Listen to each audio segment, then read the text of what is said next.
Here we are again. Great to see you. Great to be with you. Jesus had a character that was strong, well balanced, and centered in God. It was strong because it was well balanced and centered in God. It was well balanced because he didn't approach balance by saying, make sure you touch all the important bases and have a little bit of that that's important and have a little bit of that and a little bit of that, but don't have too much of everything. That's a certain kind of balance that was not, that doesn't get you to the quality of balance that Jesus had. Why? Because there are priorities. It's not just a little bit of this and a little bit of that. That was the centered in God that made the difference. So the character of Jesus is a microcosm of the change that he promoted in this world. We need so much right now when culture is unbalanced and material things or concerns are dominating and the spiritual is lagging behind, and the kind of wisdom that's based on prayer and worship and all the wonderfulnesses of a character centered in God. So if we can promote in ourselves and very tactfully in others, this quality of character will be home free. For example, Jesus gave supreme attention to priorities, but he didn't give a fanatical disregard for secondary things. For example, he praised the Pharisees for tithing. Oh, it's good that you're doing this, but by the way, you should pay attention to the more important things. So he was not another thing with the Pharisees. When they said, when is the kingdom coming? He answered, the kingdom of God is within you. And now think of that, the kingdom of God, what is that? Within us, what is that but the Spirit of God that wants to rule the loving heart, which would, oh, please lead me, please let me do your will. And the fact that the Pharisees had the kingdom of God within them tells you amazing things. I could go into that, but I'm not going to go into that. But the fact that the Pharisees were told by Jesus that the kingdom of God was within them is extremely cool. So my larger point here is he had balance. He made generalizing statements about those Pharisees. But those kind of generalizations are to be understood properly. In the sociology of the late 19th century, Max Weber articulated a theory of that. And you can sort of talk about types of thises and that's. There were certain types of Pharisees that, there was a type of Pharisee that was a well-populated type, but not all the Pharisees were like that, and that was understood. So if Jesus had been a fanatic, an unbalanced fanatic about the Pharisees, he never would have been able to say something like the kingdom of God is within you.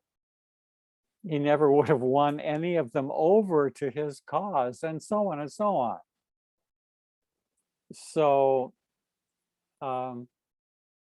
there's a quality of spirituality and a quality of wisdom that we need in our lives, and the culture needs and the planet needs promoted in a wise and prompt but clever way.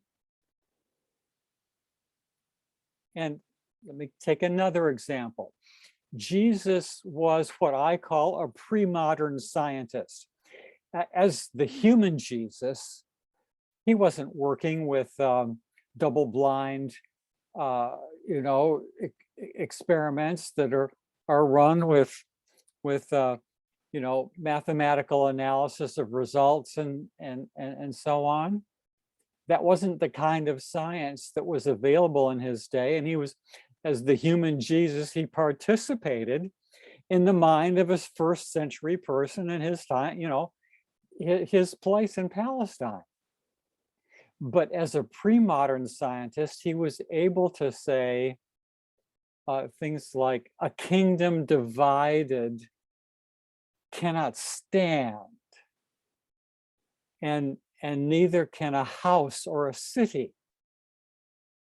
Well, now that's an observation. A couple of generations before Jesus, you had Julius Caesar. And when he gained right to take his army and go monopolize the territory of Gaul, which is roughly modern France, his motto was divide and conquer. He was very good at that. But Julius Caesar, for his military brilliance and his gifts as an administrator, didn't have the larger vision. And, he came to grief, as we know. But Jesus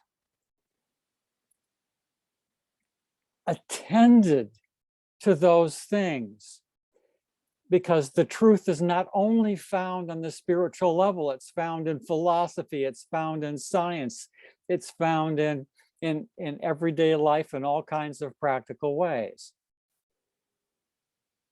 But when Jesus did it, you see, when he was being a pre-modern scientist and make these shrewd observations about families that are torn together and cities that are torn apart, and think, for that, here's an example of a city that was torn apart.